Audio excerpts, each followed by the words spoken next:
the same standard that they would any other supplier that they would be using. So the students really learn about paying attention to detail and that sort of stuff like that. So Does the companies, do they do the quality assurance then, or do you do that here? we check it before it goes out. We do, not occasionally, but we do miss things sometimes. So then we have to make right what we did wrong. So you've been doing this for over 10 years, right? This program's been in existence for 10 years, yeah. What has changed over this 10 years? Just out of curiosity. Well, we want to be just as good as like an actual company. So we have updated the equipment, updated, like that machine is brand new as of this school year. So we have to continue to evolve to be able to keep up with the real jobs out there. The students are getting more and more technologically literate, so I don't have to teach them much on computers and that sort of things anymore. They can just kind of come in with that. They can teach me things most of the time sometimes. But yeah, I've noticed that. So that's, we want to continue to evolve every year to try to, we don't want to be stagnant. How about numbers of students? So being it's kind of a special program, we have about between 12 and 15 students. I have a section in the morning for a couple hours. We have them for 2 hours because 1 hour, one school hour is not really enough to get anything really accomplished. And then I have a second shift in the afternoon that comes in for 7th and 8th hour. So then I'm running about 20, 25 kids a day through the program. And that ebbs and flows every year a little bit, but that's about what we're doing. And what grade level are participating? Juniors and seniors only. Juniors, seniors. So at our other high schools, the freshmen and sophomore are learning those basic skills. Right. So that when they come into my program, then they know enough where I can take them and we can expand what they know and things like that. They receive 4 credits from NWTC for being part of the program, so they get those 4 college credits that then they can take and use to further their education post-secondary. They also receive a industry certification. It's called a CNC Helper Certificate. So when they come out of here, they can show that certificate to an employer and it says, I know X, Y, and Z. So that's kind of put that in their resume when they go to apply for a job. It kind of puts them above the rest of the people who are just applying. And then, like I said, we do charge for what we're doing. And then a portion of it, they get a scholarship to use to further their education. Great program. We're actually #1 in the state for industry certification for our students graduating. We are #1, and it's in large part thanks to Andy's work. Congratulations. Thank you. Good How work. do you recruit the kiddos? I do, so West High School, I'm here. This is my home school, so the students know me because I'm always in the other classes, just kind of, I'm around. As far as the other high schools goes, the counselors are very good in the other high schools about letting the students know, hey, this opportunity is there, and you've taken all these other classes, this would be a great fit for you. I also do go visit the other high schools and just kind of be in their rooms, just so they kind of get to know my face and know who I am and things like that too. Great. It's a great program. Yes, sir. Yeah. So we've got a lot of stuff going on this year. We've had a really busy school year this year. Behind here we have, we've been building large dock sections for one of the local marinas. That's where Chip approached me through one of our school board members a few years ago. He had heard about it and wanted to learn more about it. And then when he came in and seen it, he was like, I got a great opportunity for you and your students to get some real world experience. So Chip, could you talk about the grant? Sure. Boating infrastructure grant, so it's a federally funded grant administered through the state DNR program to rebuild our infrastructure for docks and slips. A lot of that was put in the 70s and 80s. That infrastructure is going old and now has to be replaced. So that structure is the skeleton of a dock, and these gentlemen are rebuilding our future. Literally. If you've been on a couple of docks and you look like me, you get very interested in the structure underneath. So they produce excellent quality. Amazing program. Helped us through a lot of it. Really, really good program because it gives back to the kids. I was not a great student. He can attest to it. Spent a lot of time with teachers that really invested in us, and we want to invest back in our community. This is a phenomenal program. Goes all the way through the cycle of getting them actual skills that they are fully in need workforce. It's an absolute investment in the future, and with tourism being one of our largest industries, it's a phenomenal investment in our community and our state, and thank you very much for supporting it. Thank you. And any other questions, be happy to talk more about it. I think it's just one of the greatest programs that I've seen come along in a long time. Nice. So when we started this, Chip's company had sent us a whole bunch of blueprints, and then we had to figure out how, when the students learned how to decipher those blueprints. We still have them up on the wall because we're still in the process of building docks, and according to Chip, it's going to be till I retire probably. So, which is good. It's good. It's a great thing. So we figured out, okay, how much material do we now? Now this is a small one. Some of the other ones where they filled up the entire jig table, they were 8 by 20. This is kind of a smaller one, but the students figured out how much material we need to purchase. So we worked with a steel company to get the material we needed. Then we had to figure out how everything goes together, almost like a big puzzle. Right. And we the students laid everything out, and they know how to put it together and weld it. You know, the first one, I was very hands-on. I had to help them because they didn't get it, but now I don't have to get out of my chair. When the steel shows up, these guys know what size we build in. I tell them, they start cutting, they start welding. And So the projects, do they go from school year to school year, or does it, this one like is, at the end of the school year, all the projects have to be done? so this one we started last school year. Okay. And we are probably not going to be, we're not going to be done this school year. Yeah. In the past, we have hired students in the summertime, so they actually get we actually pay them an hourly rate, so we work in the summertime to continue to do this, because real job shops don't say, thanks for your work, we'll see you in September. Right. You know, so Right. we try to at least do some things in the summertime, gives the students a little money, and we continue to do work for our customers too. Nice. Nice. Do you have trouble finding customers? No, yes and no. Yeah. Depends on the economy. Correct. I think I could do a better job of getting out there a little bit more. I'm not a salesman. I'm not a businessman. I've been a tech ed teacher my whole life. I went to technical college first. My grandpa was a machinist. My other grandpa was a carpenter. My dad works on cars, so I've been around this my entire life. So as far as going out and selling the program, I'm not the greatest at it. I could be better, but this dock project has really kind of kept us very busy this year. Yeah. And we do have, and I can show you some of the machining stuff we do. We've had enough of that too, that it keeps us busy. You know, at the beginning of the school year, there's a lot, it looks almost more like a normal class because they need to learn things. We're getting, the high school credits and the NWTC credits. There are certain competencies that they have to show me that they can do. Right. We try to get through that as quick as possible, and then it's work time. Right. Do our work, do our parts. Again, there is assignments and things that they have to do. It's not just all work like this, but this time of school year, it's a lot of that.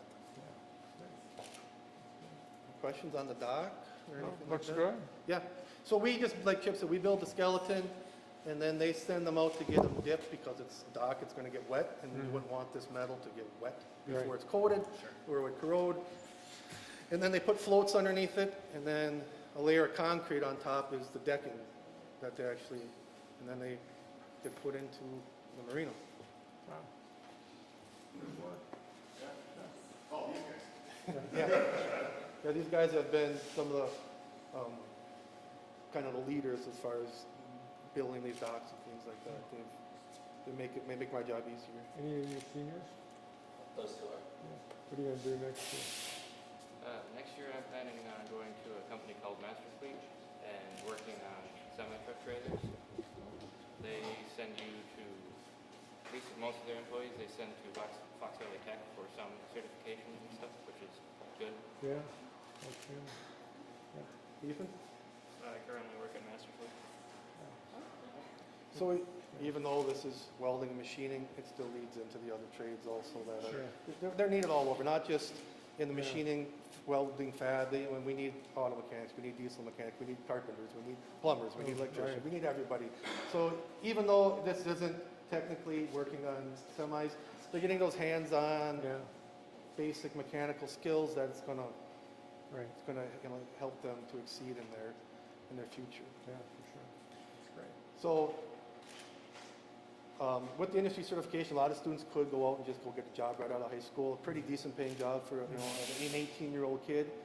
I've had companies hire them right out of here. I encourage them to go on and get some kind of post-secondary education, whether it be our local technical school. The youth apprenticeship's been a big thing as the last couple of years. We've had more and more students entering that. But the job market's really good for these type of students with the skills that they Yeah, have. and it will continue too. For sure. Yeah, it doesn't look like there's gonna be any, need going away anytime soon for these types of students like that. Governor Rivers, Yes. do you know Dr. Rainey from WTC? Good to see you. This is a unique partnership within WTC, working closely with Andy and the students. Yeah, their faculty is great. If I have a question, need some help with something, their faculty, they were just here last week or the week before. They just come out and kind of see what we're doing, and they want to, help make these students better because they could be their students at some point too. Yeah, So I was going to ask about that. Do you have any sense how many your students every year end up? I do not know that number off the top of my head. There's some. Yes, Yeah. yes, there is. Yep. That's good. But the program leads to a lot of other pathways too. I have a student that, not here right now, but he's going to go on to be a mechanical engineer in Madison. So we took these classes because I said, an engineer that doesn't know how to machine is not going to make a very good engineer because they're going to ask you to do some really crazy stuff, and the machinist is going to be like, "What is this?" So by having those hands-on skills and understanding how this works, he'll be a That's better great. engineer. That's somebody from your program? Yes. Yep. He is. He's actually gone to Madison right today. He was going to be here, but he had to go to Madison to do some stuff Yeah. because he's a senior graduating. So. Yes. Yep. So the dock's obviously pretty heavy welding, fabricating, but we also have several CNC machines, and this isn't as flashy, this isn't as cool, because we'll go to the dock and put my boat on there. But when you take a look at a part like this, you're like, oh yeah, that's gold and things like that. Most of the machine parts that we make go into the paper industry. Obviously, Green Bay is huge in the paper industry. So they come to us to make these small parts that go into their larger paper equipment. So even though this part, maybe $50, doesn't look very big, goes into a multi-million-dollar paper machine. So if this doesn't work, it could mess up the whole machine. So I make sure the students, they're like, oh, that's nothing, we can do that. But it's got to be right. These holes got to be within a 2,000th of an inch tolerance, so that's like a human hair. If that hole's over a human hair, this might not work in what they're making. So, yeah. This is a CNC machine, a computer numeric controlled vertical milling machine. This was purchased when we first started Baylink. The students, we were just this morning, they're learning to write programs to actually make these parts. So they put the program into the machine, set it up, and then it drills those holes or just puts the threads in it and things like that. These are for, it was paper converting, but they were just bought out by Barry Rowan. But it was paper converting. Yeah, we do a lot of work for them. They've been a good partner since the beginning of the program. We've done work for a lot of local companies. We've done work for Georgia Pacific. We've done work for paper converting. A lot of the local machine companies around here that are generally all kind of doing things for the paper industry. That's another, just a smaller version of that. We were able to purchase that last year to again increase our capacity so we can do more work. So with one machine, we're getting a little bottleneck sometimes. We're waiting on the machine to be empty to run more parts. Now we have two, we can expand our capacity a little bit also. How is that purchased?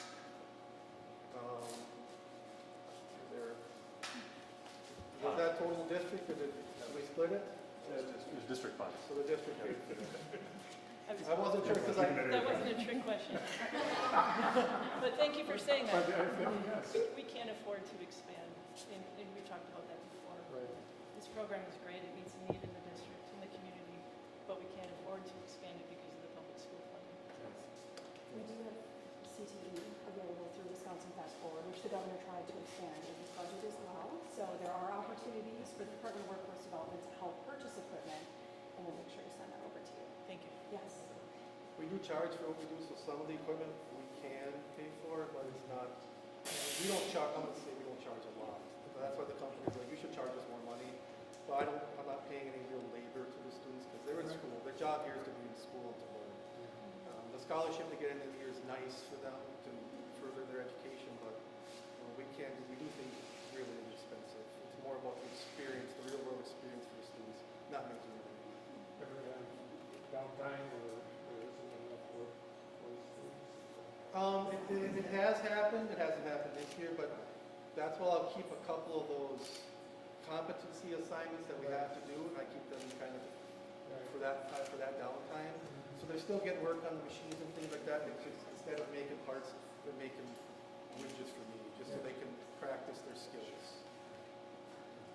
And how many kids in the program? About 20. That's pretty much. Yeah, next year we're about 20, 25. I haven't seen the final numbers yet. We're still going through the scheduling process. But we're right about 20, 25. I'd love to have 30 kids, but we don't have a big enough facility. And there'd be a lot of probably downtime for some of the kids. So we keep it about 12 to 15 kids per morning and in the afternoon. Just so the kids can really get that real experience. Good work. It is. It's been very rewarding the last 10 years of being part of this program. How long have you been teaching? 22 years. Wow. In this building, and this has been my room for 22 years. You'll probably carry me out of here. You're good. Told me many times. Yeah. Do we want to get a picture, a big group picture over here? With all folks. Come on, Chris, please.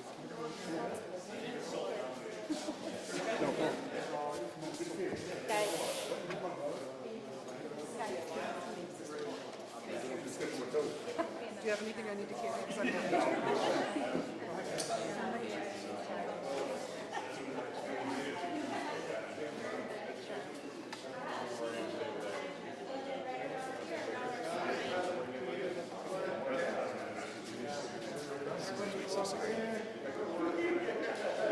Or do you want me on? This one?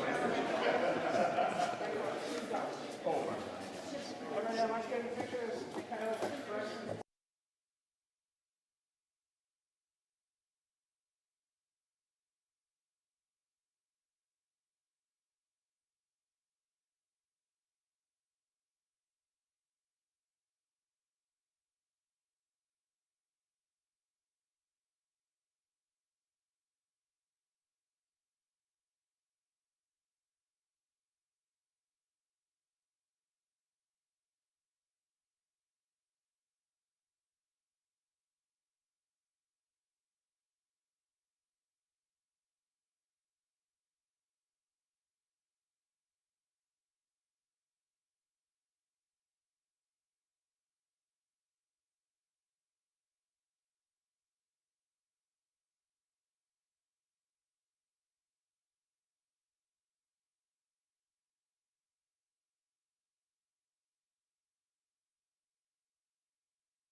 I Yes, can we help do. as well. Excellent.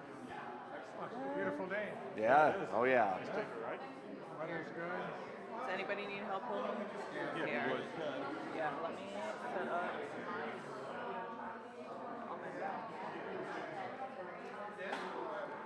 You okay? We got one more coming in. Yep, we all good? Okay.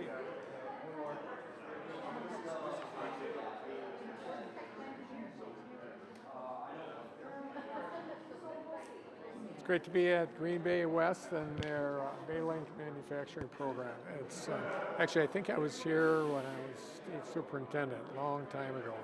And they continue to do good work. Obviously, things are more technologically different, but it's the important thing is what we're seeing is that young people are looking at the trades.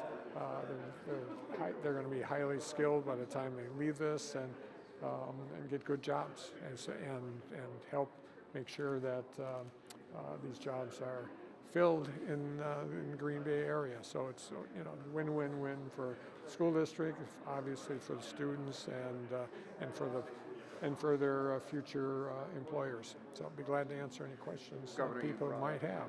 Yeah. Sorry, did Yes. not mean to cut you off there.